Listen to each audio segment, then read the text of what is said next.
आप सांसद संजय सिंह की गिरफ्तारी की खबर से उनके गृह जनपद सुल्तानपुर में उनके समर्थकों में नाराजगी है, लेकिन आश्चर्य नहीं। संजय ने पीएम मोदी और अडानी के खिलाफ जैसा अभियान छेड़ रखा था, उसके चलते समर्थक इसे तय मान रहे थे। राज्यसभा से उनका निलंबन पहले से ही चल रहा है। सड़क से संसद तक का संजय सिंह का बीता सफर खासा संघर्षपूर्ण रहा है। सुल्तानपुर में एक समाज सेवी के रूप में वो 2 दशकों तक पीड़ितों वंचितों के आंसू पोंछने की कोशिश करते रहे।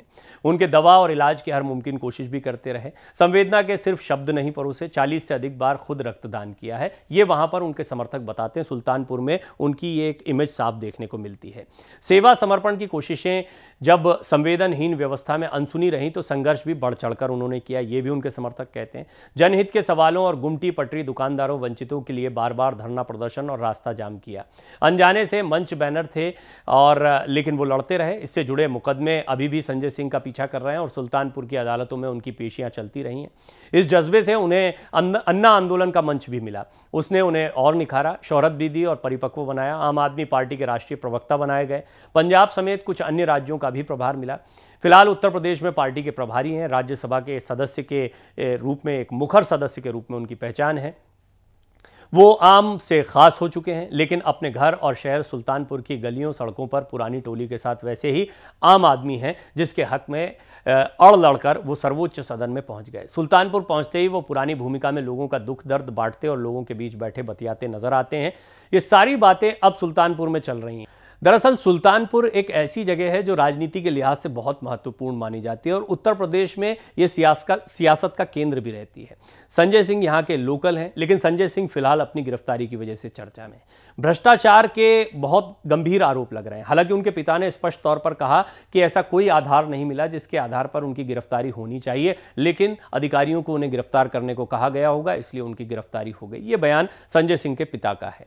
संजय सिंह खुद भी बड़े उत्साह के साथ निकले थे, मुस्कुराते हुए निकले जब उनकी गिरफ्तारी भी हो रही थी, और फिर आपने देखा कि उसके बाद में किस तरीके से सड़कों पर माहौल बन रहा है। ये एक बड़ा राजनीतिक मुद्दा बन रहा है। ये बात मैं आपको इसलिए बता रहा हूं सुल्तानपुर की कि सुल्तानपुर में एक इमेज है संजय सिंह की। संजय सिंह टेलीविजन पर राष्ट्रीय चेहरे के तौर पर भी काफ़ी विख्यात हैं और जो उनके इंटरव्यूज़ हैं या उनके बयान हैं, उनका सस्पेंशन चल रहा है राज्यसभा से, ये भी गौर करने वाली बात है। और इसकी बहुत बड़ी वजह है कि वो बहुत मुखर होकर कई ऐसी बातें कहते हैं जो चुभने वाली होती हैं, और उनकी इन्हीं बातों की वजह से उनको सस्पेंड भी किया गया और पहली बार सस्पेंड नहीं किया गया है।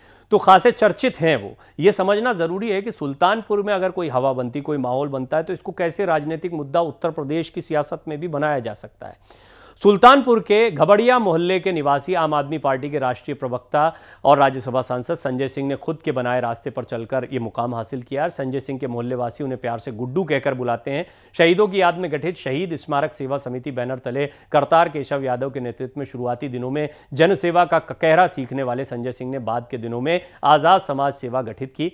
हर साल खुदीराम बोस के जन्मदिन पर सैकड़ों असहाय लोगों को संस्था अलग अलग प्रकार की सहायता सामग्री वितरित करती है। संजय सिंह हर हाल में इस कार्यक्रम के संचालन के लिए पहुंचते हैं सुल्तानपुर।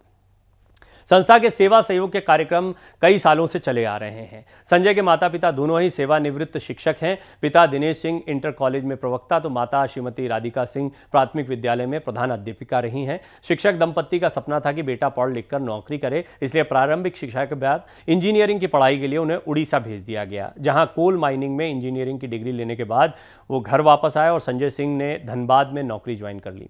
लेकिन बचपन से ही कुछ अलग करने की सोच रखने वाले संजय का मन वहाँ पर नहीं रमा और घर वापस लौटने के बाद उन्होंने कई आंदोलनों का हिस्सा वो बने। स्वदेशी अपनाओ विदेशी भगाओ नारे के साथ जगह जगह आंदोलन चलाया।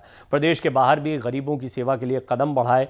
यही नहीं, सुनामी पीड़ित परिवारों के लिए सड़कों पर मदद के लिए अभियान चलाया और मिली धनराशि वहां तक पहुंचाई। इस समाज सेवा कार्यों के दौरान ही मैग्सेसे पुरस्कार विजेता संदीप पांडे जैसी कई शख्सियतों के संपर्क में वो आए। इन सभी को अपने कार्यक्रमों में भी वो बुलाते रहे। रक्तदान करने की उन्होंने एक मुहिम भी चलाई जिसमें बड़ी संख्या में युवा जुड़े हुए हैं। वो खुद भी 40 बार से अधिक रक्तदान कर चुके हैं। सेवा संघर्ष की सक्रियता के बीच ही संजय सिंह का राजनीति की ओर रुझान बढ़ा, लेकिन उन्होंने प्रमुख दलों की अपेक्षा एक ऐसे दल को चुना जिसका न जनाधार था, न ही कभी सत्ता में उस दल के आने की दूर दूर तक संभावना उस समय पर थी। बस उस दल की नीतियां और उसके नेता के विचार उन्हें पसंद थे। वो पार्टी थी लोकतांत्रिक समाजवादी पार्टी। समाजवादी चिंतक रघु ठाकुर इस पार्टी के राष्ट्रीय अध्यक्ष हैं। 1998 में जिले में एक कार्यक्रम में शिरकत करने आए रघु ठाकुर ने संजय सिंह को सुल्तानपुर इकाई का अध्यक्ष बना दिया।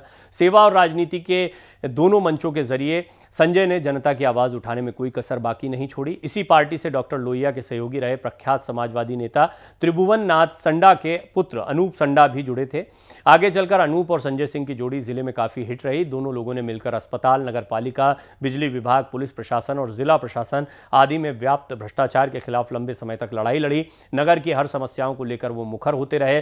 शहर में गुमटी पटरी दुकानदारों की समस्याओं को हमेशा मजबूती से उठाया। अनूप संडा ने 2006 में नगर पालिका अध्यक्ष का चुनाव लड़ा तो उसकी पूरी कमान संजय सिंह ने संभाली। हालांकि संडा ये चुनाव मामूली वोटों से हार गए थे। कुछ दिन बाद अनूप समाजवादी पार्टी में शामिल हुए तो संजय सिंह ने भी उनके साथ सपा ज्वाइन कर ली। साल 2007 के विधानसभा चुनाव में सपा ने अनूप संडा को सुल्तानपुर विधानसभा से टिकट दिया और वो विधायक बनने में सफल हो गए। संजय सिंह विधायक अनूप संडा के प्रतिनिधि के रूप में कार्य करने लगे। समाजवादी पार्टी ने उन्हें युवजन सभा का प्रदेश सचिव बनाया। इसी बीच वो सूचना के अधिकार अभियान के दौरान अरविंद केजरीवाल के संपर्क में आए। थोड़े ही दिन बाद जब अन्ना हजारे ने दिल्ली में लोकपाल बिल के लिए आंदोलन खड़ा किया और उसकी कमान अरविंद केजरीवाल ने संभाली तो उन्होंने संजय को दिल्ली बुला लिया। केजरीवाल के बुलावे पर अन्ना आंदोलन में शिरकत करने दिल्ली पहुंचे संजय सिंह को वहां मंच संचालन की जिम्मेदारी मिली। जुझारू तेवर के संजय सिंह की जिंदगी का यह टर्निंग पॉइंट था। दिल्ली में बड़े नेताओं के साथ मंच साझा करने का मौका मिला तो संजय ने भी पीछे मुड़कर नहीं देखा। देखते देखते वो टीवी चैनल में सुर्खियां पाने लगे। अरविंद केजरीवाल का उन पर भरोसा बढ़ता गया। इंडिया अगेंस्ट करप्शन की कमेटी में उन्हें जगह मिली। जब आम आदमी पार्टी का गठन हुआ तो उन्हें राष्ट्रीय प्रवक्ता बनाया गया। बाद में उत्तर प्रदेश और पंजाब सहित कई प्रांतों के वो प्रभारी भी बने। वो आम आदमी पार्टी के प्रमुख नेताओं में शामिल हैं। साथ ही विपक्ष की राजनीति के चर्चित चेहरे के तौर पर भी वो अपनी पहचान बना चुके हैं। लेकिन फिलहाल सुर्खियों में है। ईडी के द्वारा उनकी गिरफ्तारी के बाद उनके घर पर छापा पड़ा, लंबी पूछताछ हुई जिसके बाद में उन्हें गिरफ्तार कर लिया गया। इसको लेकर आंदोलन हो रहे हैं। निश्चित तौर पर आने वाले दिनों में इस पर राजनीति गरमाएगी और सुल्तानपुर भी इससे अछूता नहीं रहेगा।